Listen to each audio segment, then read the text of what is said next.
Good evening. Many families of our fallen heroes open their doors to us even in their time of sorrow and loss. Tonight, one family talks about the son they lost 7 years ago.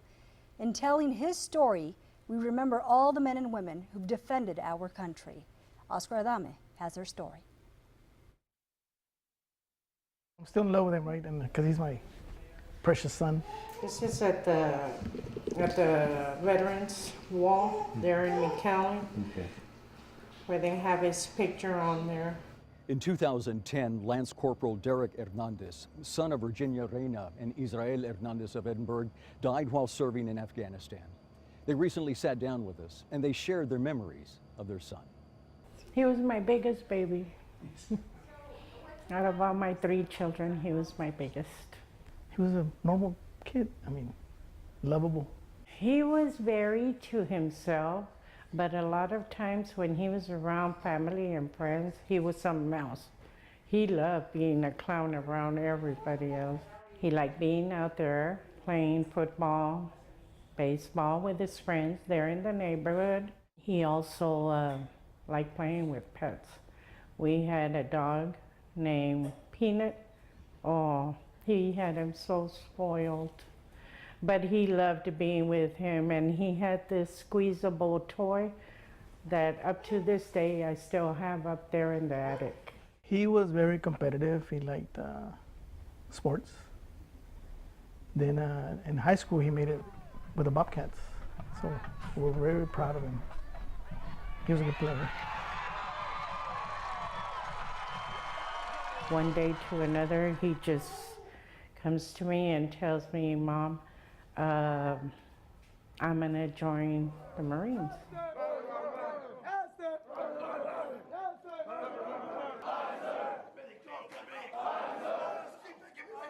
He asked me, and I mean, the parents always like, first thing comes no, but he made his decision and I respected it. I wish he would have been here with us. I didn't want him to leave.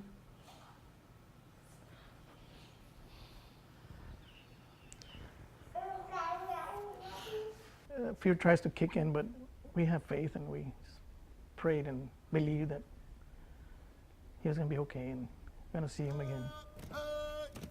He's going to do his time and then come back. Every time he would call, I wouldn't miss a call at all, especially if it came from him. He would call me from over there, from Afghanistan, because I think he was like a driver for like higher ranked people. If a weird number calls me, I'm gonna have my phone with me. I knew instantly it was Derek. I would answer, I would go outside. It was a quick, hey sister, I'm fine, I'm okay, I love you, just a quick hi bye. He would ask me how we were doing, and he would ask about his little brother, Devin, and just make sure we're okay. I guess that made him feel good.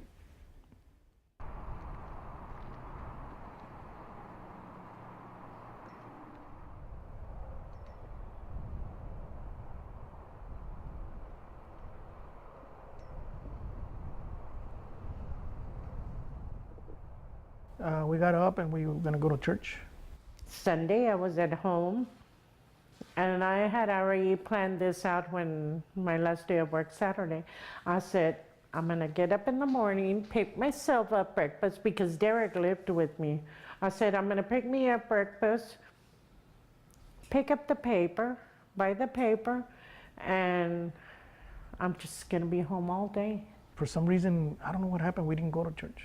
I was on the phone with my sister, and I told my sister, Eva, hold on, someone's ringing the doorbell, but constant. We usually leave at 9:45, and it was already 10:15, 12:20, and we didn't go. And I said, let me call you back, there's 2 soldiers out there.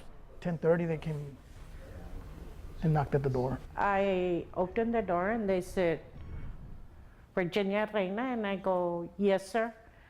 Mother of Lance Corporal Derek Hernandez, and I go, yes, sir. He goes, do you mind if we come in? And I said, no, come on in. We have his picture right on the door, right in as the Marine picture, and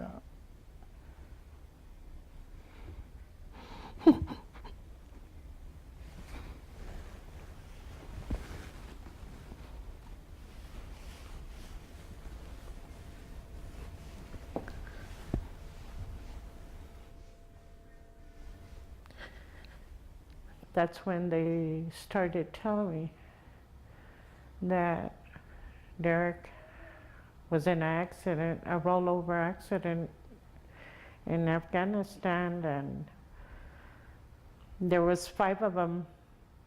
There was 5 of them in the vehicle, and only 2 survived. yeah, I don't remember what they said, but it was just like a blur, like it was hard. I always thought, you know, out of all the families, like, why mine? He said, you know what, Mom? One day, he goes, I'm gonna be somebody. Can you finish? And I'm gonna prove to my dad that I'm gonna be somebody. He was a good Christian boy. He had faith. I believe he's up there rejoicing, and we'll see him someday. Hopefully. That makes me happy. I wish many times that he would have had been here, and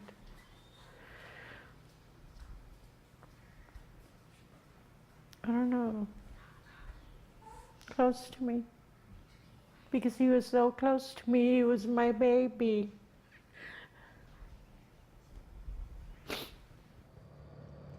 Hundreds of Valley families have suffered great loss. The names of their sons and daughters can be found etched in stone. It is in memorials like this one that their legacy of sacrifice will live on for generations to come. Oscar Adame, Channel 5 News.